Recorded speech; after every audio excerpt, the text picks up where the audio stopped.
Okay, here we are again then. Smiling Sam, the woodwork man.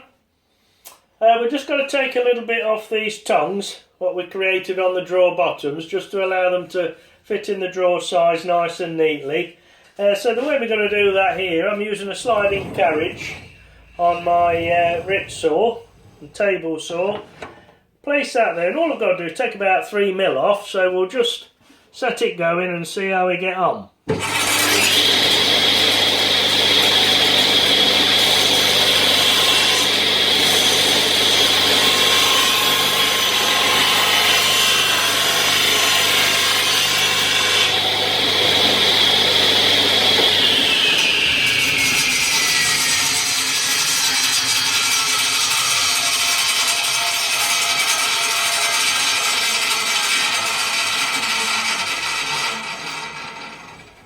Yeah, so all that does then, it just leaves us about a 4mm tongue on there, which will slip nicely into the drawer side. So I'll do that on all three tongue sides, on all the bottoms, and then we'll come back and show you what the next stage is. Okay, catch you later.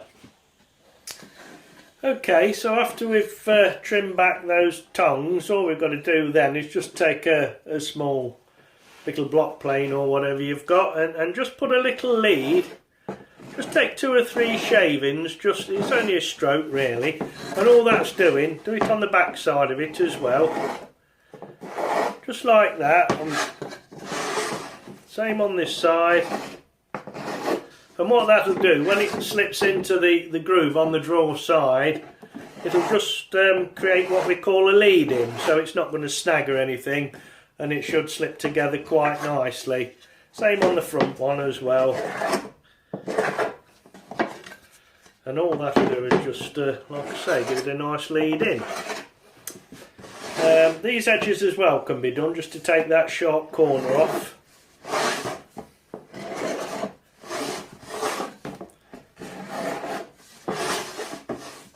Right, I think what we'll do, we'll just try putting one together dry and see how we're coming on. It's really the moment of truth, I suppose. We've done all this hard work, so we take the front, one of the sides, and just try and slip that dovetail in there. That pushes in quite nicely. Then we need the opposite side. Do the same there. So then we've got a frame quite like that. Then we need to slip the bottom in. It should go in there quite nicely.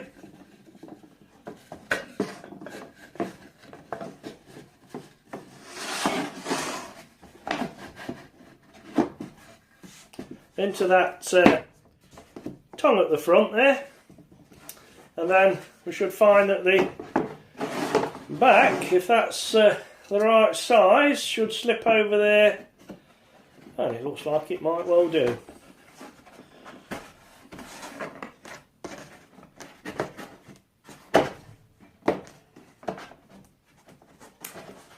And there, you can probably see that now. It's I mean, there's no glue in there. Look, you see, you can't pull that apart. You can't pull the front off or anything. It's a nice, solid looking drawer, and I'm really quite pleased with that. I'm not going to actually put any glue or anything in there at the moment, because I do want to polish it all up inside. So we'll come back and show you how we're going to do that another time. And also, we did the previous video where we're going to put a brass runner in there, in these little grooves on the side, to enable it when we come to make the cabinet. Obviously the drawer's got to slide in and out, so we're going to put those brass rods in as well. But yeah, I think that's coming on quite nicely. We've got a nice shaped front there as well, which we can see, so that's going to look nice when we get 7 of those stacked up in a cabinet. And I think it'll look quite professional, won't it, really, to say we've just made it up as we've gone along.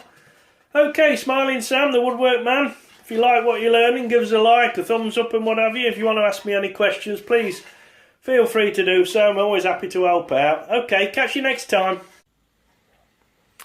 So I've just stuck a few pens in there to demonstrate what the finished thing should start to look like. The chap that asked me to make this, he collects pens, and he's got all sorts of fancy pens he wants to put in there. So I think this this little cabinet. It's called a vitrine, if you want to know what the proper name is. And when he asked me to make it, I didn't even know what one was. And he just says, well, there's nothing to it really. It's just, you know, a few little drawers in a chest, and all you do is put a few grooves in for the pens to rest in, you know. But I think now he's seen one or two of these videos, he'll appreciate how much work goes into these things, and it's quite rewarding when you see the finished product. And I'm hoping it encourage others to want to do the same. If you got that will and desire to make things, and you put your mind to it, it's surprising what we can turn out. So yeah, catch you next time.